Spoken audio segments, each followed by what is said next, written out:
the lion, the hare, and the hyena. Once in a faraway place there lived a mighty lion. Now this lion was very strong and had little trouble catching enough food to eat. One day he was hunting for antelope. He stepped in a meerkat's hole and injured his leg. He went back to his cave but soon realized that getting food would be very difficult. He began to worry. Now as luck would have it, he had a friend, the hare, and as luck would have it, his friend happened to pass by the lion's cave one day. "Hi, my friend, what is the matter?" I have hurt myself while hunting. I do not know how I will be able to survive. "Well, that's what friends are for. I will care for you until you are well enough to hunt on your own." And so the hare cared for his friend, the lion. Under his care, the lion gradually returned to good health. Slowly, his strength came back, enough so he could capture small animals for the both of them to eat. It was not long before there was a pile of bones outside the cave. But as you will know, that would not be the end of our story, for there is another character you must know, an extremely unsavory character, the hyena. Now the hyena was looking for supper when his nose picked up on the scent of a bone scattered in the front of the lion's cave. He crept up to the cave and saw the delicious bones, but being very cowardly, the creature decided he should use some form of trickery to get the bones he desired. He decided that it might be best to try and make friends with the lion. Your Majesty, you are indeed the strongest and wisest creature in all the land, and I am honored to have stumbled upon your cave. I trust that you are well and that your belly is always full. Who goes there? Oh, I see it is you, hyena. I should capture you now and eat you for my evening meal. But there is not enough meat on your skinny bones, and it would be such a bother to capture you. Oh, great lion, I am your friend. I bring you no harm. I bring you no harsh words. I have only come to tell you how much you have been missed by the other animals. We are looking for your return to good health and your happiness. Get out, get out. If you had really been interested in my health, you would have come to see me a long time ago, when I was first injured. You are a cunning creature. You are a bother. Get out, I say.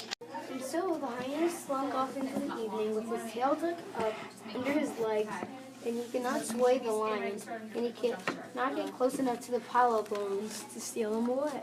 I shall try again. There must be some way I can get those bones. A few days later, the hyena saw his chance. The hare had gone off to fetch some water to use in cooking an evening meal. The hyena once again approached the lion. Who goes there? What do you want? It is only I, my friend. Friend? Friend? How can you call me friend? You are nothing but a cure. You are not a friend. You see, I am told that your wounded leg is not healing as well as it should. I have heard that it is taking a long time to mend. I have heard, perhaps the result of some poor treatment you are receiving from your friend, your so-called friend, the hare. If it were not for my friend, the hare, I would not be doing well at all. I may have starved to death. I may have died. My friend helped me. He helped me while you were out in the wild. He helped me, and where were you? If you were my friend, why were you not here to care for me? What have I said is the truth. It is known among all the creatures that the hare is not providing for your best interests.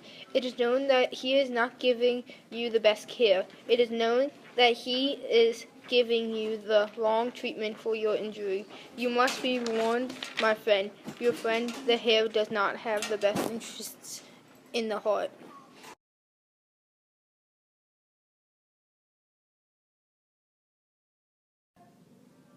At the moment, the hare had returned from the river with his gourd filled with water. "Well, hyena, what a surprise to see you here again. What could you want from us?" The hyena has told a remarkable story. He has told me that your skills as a doctor are known far and wide throughout the countryside. He has told me that the medicines you use are the finest in the whole countryside. But he also tells me that my wounded leg could have been cured a very long time ago. You could have healed it with powerful medicines much sooner than you are now doing. The hare thought very carefully. He knew that the hyena is cunning, and he was sure that the hyena was trying to trick them. He spoke with care.